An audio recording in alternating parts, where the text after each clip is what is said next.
Sutta 3. The Sutta of Life's First Breath.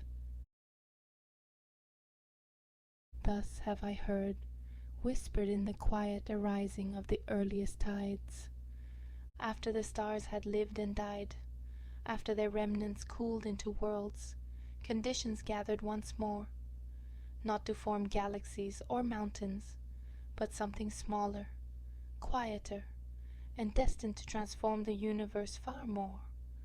Life. But life did not begin with intention.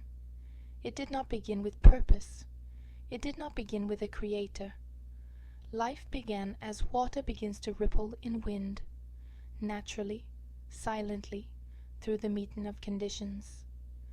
In the young oceans of the earth, warm with volcanic breath, rich with minerals from the crust, bathed in the energy of a restless sun, molecules drifted, collided, separated, rejoined.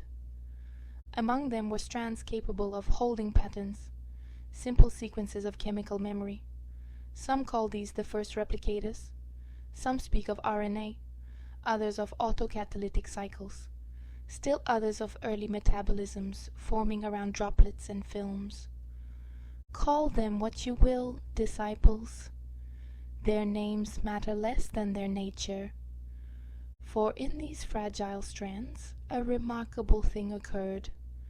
Not consciousness, not desire, not self, but continuity. A pattern able to persist, to copy itself with variation, to ride upon the currents of chance and the generosity of the environment. This was the first breath of life, not a breath taken in, but a breath expressed outward, the arising of organization from the unorganized.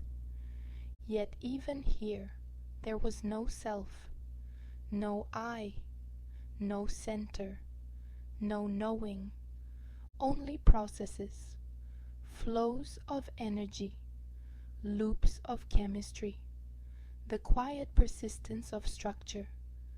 But understand this well.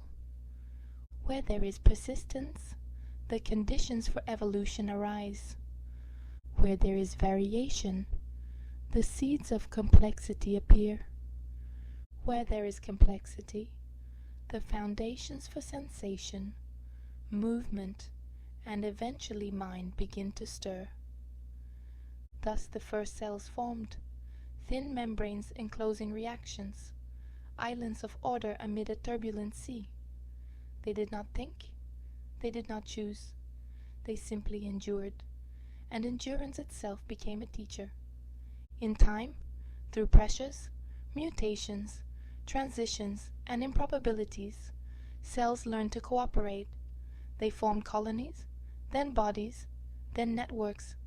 Still, no self. Still, no consciousness. Still no ignorance, for ignorance is only possible when something believes it knows.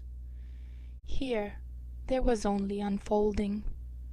From these humble beginnings came the ancestors of all beings, creatures who sensed heat and cold, light and shadow, pressure and nutrient, not yet seeing, not yet hearing, but responding. Life grew more intricate.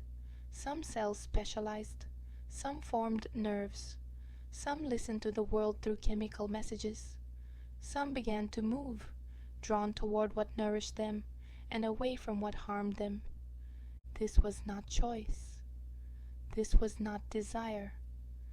This was the growing sophistication of dependent arising. As these networks grew dense, the first faint stirrings of awareness appeared, a whisper of sentience beneath the surface of matter.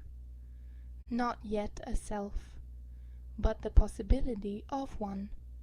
Not yet suffering, but the conditions from which suffering would later arise. In this way, disciples, what the world calls the origin of life, is simply another chapter in the continuous unfolding of conditions that began before time was counted and continues in every breath of every creature.